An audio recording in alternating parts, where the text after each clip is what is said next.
Class 12 economics exam के लिए अभी हम लोग मोस्ट इंपॉर्टेंट ऑब्जेक्टिव प्रश्न उत्तर को देखेंगे। ठीक है, देखिए प्रश्न नंबर 1 से, निम्न में से किस अर्थव्यवस्था में निजी क्षेत्र और सार्वजनिक क्षेत्र का सहअस्तित्व होता है। क्वेश्चन कह रहा है प्रश्न 1 में, कौन सा अर्थव्यवस्था में निजी और सार्वजनिक दोनों क्षेत्र का मिलावट होता है। उत्तर होगा मिश्रित।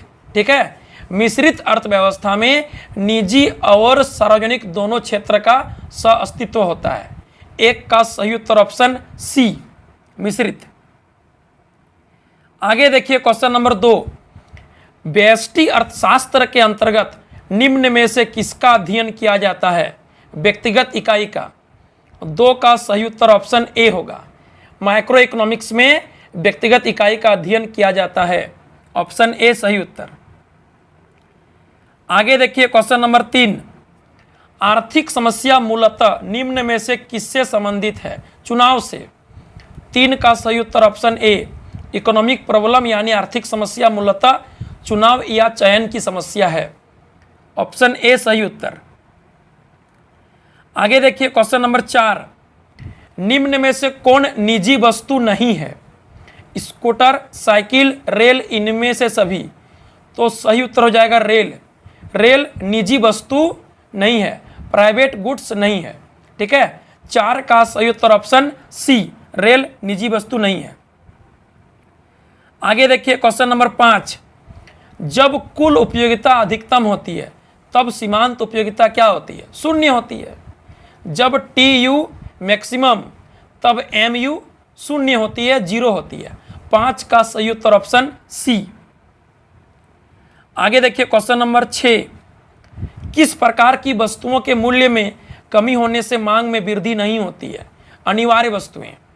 अनिवार्य यानी आवश्यक वस्तुओं के मूल्य में कमी या वृद्धि होने से मांग में कोई विशेष परिवर्तन नहीं होता है। ठीक है, क्योंकि अनिवार्य वस्तु व्यक्ति खरीदेगा ही, चाहे उसका दाम बढ़े चाहे घटे, मांग में कोई परिवर्तन नहीं होगा। 6 का सही उत्तर ऑप्शन ए। 6 का सही उत्तर ऑप्शन ए होगा। आगे देखिए क्वेश्चन नंबर 7, यदि मूल्य में 40% परिवर्तन के फलस्वरूप किसी वस्तु की मांग में 60% परिवर्तन होता है तो मांग की लोच क्या होगी। मांग की लोच का फॉर्मूला होता है मांग में प्रतिशत परिवर्तन बटे कीमत में प्रतिशत परिवर्तन, यानी 60/40 और कीमत और मांग में नेगेटिव संबंध होता है तो -1.5 आंसर होगा।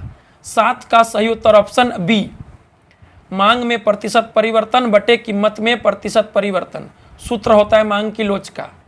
तो -60/40 कितना होगा, -1.5 होगा।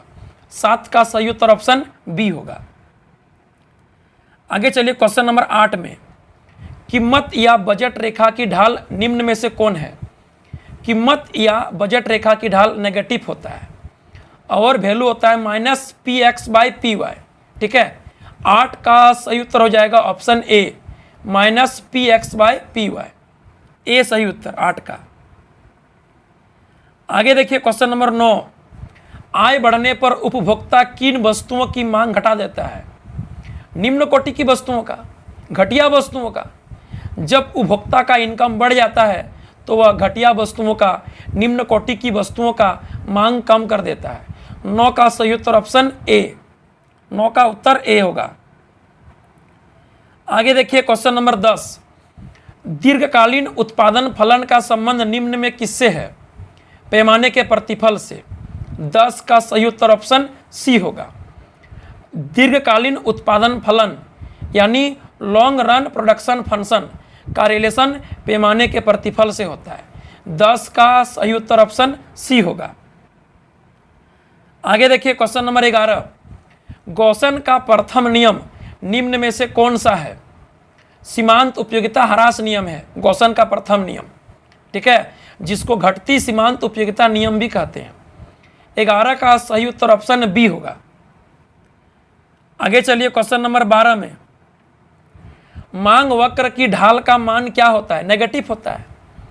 कीमत और मांग के बीच नेगेटिव संबंध होता है, इसीलिए मांग वक्र की ढाल बाएं से दाएं नीचे की ओर गिरती है, मतलब नेगेटिव होती है। 12 का सही उत्तर ऑप्शन बी होगा। आगे देखिए क्वेश्चन नंबर 13, निम्न में से किस नियम की व्याख्या अल्पकालीन उत्पादन फलन द्वारा की जा सकती है? ऑप्शन ए मांग का नियम, ऑप्शन बी परिवर्तनशील अनुपात का नियम, ऑप्शन सी पैमाने का प्रतिफल, ऑप्शन डी मांग की लोच। देखिए, अल्पकालीन उत्पादन फलन को परिवर्तनशील अनुपात का नियम कहते हैं, क्योंकि अल्पकाल में उत्पत्ति का सब साधन चेंज नहीं होता है, इसीलिए परिवर्तनशील अनुपात का नियम कहते हैं अल्पकालीन उत्पादन फलन को। 13 का सही उत्तर ऑप्शन बी होगा, ऑप्शन बी सही उत्तर 13 का। आगे देखिए क्वेश्चन नंबर 14, जब औसत लागत घट रही हो तो सीमांत लागत औसत लागत की तुलना में किस स्थिति में होती है? जब AC यानी एवरेज कॉस्ट घटता है तो वह AC MC से अधिक होता है, यानी MC AC से कम होता है। 14 का सही उत्तर ऑप्शन सी होगा। जब औसत लागत घटता है तो सीमांत लागत औसत लागत से कम होता है। 14 का सही उत्तर ऑप्शन सी। आगे देखिए क्वेश्चन नंबर 15, सीमांत आय निम्न में से कौन है? सीमांत आय यानी मार्जिनल रेवेन्यू का फॉर्मूला कौन ठो है? पहला वाला है TR में चेंज बटे क्वांटिटी में चेंज। 15 का सही उत्तर ऑप्शन ए MR बराबर होता है TR में चेंज बटे क्वांटिटी में चेंज। 15 का सही उत्तर ऑप्शन ए होगा। आगे चलिए क्वेश्चन नंबर 16 में, अधिकतम लाभ की पूरक शर्त क्या है? लाभ अधिकतम करने का पूरक शर्त कौन है? पहला, समानता के बिंदु पर MC बढ़ती हुई होनी चाहिए। दूसरा, समानता के बिंदु पर MC घटती हुई होनी चाहिए। तीसरा, सीमांत लागत रेखा सीमांत आगम रेखा को ऊपर से काटे। चौथा, इनमें से कोई नहीं। तो इसका उत्तर होगा अधिकतम लाभ के बिंदु पर पूरक शर्त होता है ऑप्शन बी, समानता के बिंदु पर MC घटती हुई होनी चाहिए, यानी सीमांत लागत रेखा सीमांत आगम को नीचे से काटे, MC कम हो और MR अधिक हो, तब उत्पादक को लाभ होगा, लाभ प्राप्त होगा। 16 का सही उत्तर हो जाएगा ऑप्शन बी। आगे चलिए क्वेश्चन नंबर 17 में, किस बाजार में वस्तु विभेद पाया जाता है? एकाधिकारी प्रतियोगिता में। ठीक है, ऑप्शन डी सही उत्तर 17 का। एकाधिकारी प्रतियोगिता यानी अपूर्ण प्रतियोगिता बाजार में वस्तु विभेद पाया जाता है, अलग अलग कंपनी का क्वालिटी का स्थानापन्न वस्तु पाया जाता है। 17 का सही उत्तर ऑप्शन डी होगा। आगे देखिए क्वेश्चन नंबर 18, खाद्यान्न उपलब्धता गिरावट सिद्धांत के प्रतिपादक कौन है? अमृत सेन है। ठीक है, खाद्यान्न उपलब्धता गिरावट सिद्धांत का प्रतिपादक अमृत्य सेन है। 18 का सही उत्तर ऑप्शन बी। आगे देखिए क्वेश्चन नंबर 19 देखिए, निम्न में से स्टॉक चर कौन है? इनमें से कौन सा स्टॉक है?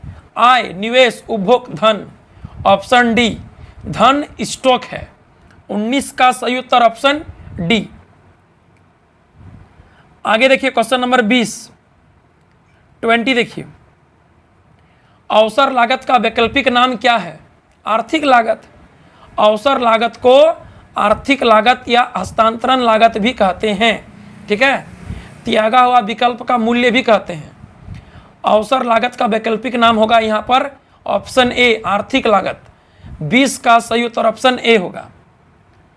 आगे देखिए क्वेश्चन नंबर 21, पूर्ति के नियम को निम्नलिखित में कौन सा फलन प्रदर्शित करता है? पूर्ति का नियम कौन है? तो पूर्ति अन्य बातों के समान रहने पर कीमत पर डिपेंड करता है, यानी सप्लाई फंक्शन है प्राइस का। 21 का सही उत्तर हो जाएगा ऑप्शन ए, सप्लाई निर्भर है प्राइस पर, सप्लाई फंक्शन है प्राइस का। 21 का सही उत्तर ऑप्शन ए होगा। आगे देखिए क्वेश्चन नंबर 22, एकाधिकारी प्रतियोगिता की निम्नलिखित में कौन सी विशेषता है?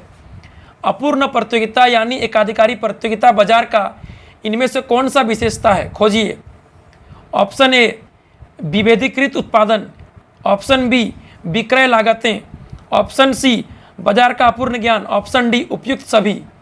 22 का सही उत्तर हो जाएगा ऑप्शन डी उपयुक्त सभी। 22 का सही उत्तर ऑप्शन डी। 23 देखिए 23, पूर्ण प्रतियोगिता बाजार में किसी फर्म की मांग वक्र का आकार कैसा होता है? एक्स अक्ष के समांतर होता है, एडी बराबर इन्फिनेटिव होता है, पूर्णतः लोचदार होता है। 23 का सही उत्तर हो जाएगा ऑप्शन ए।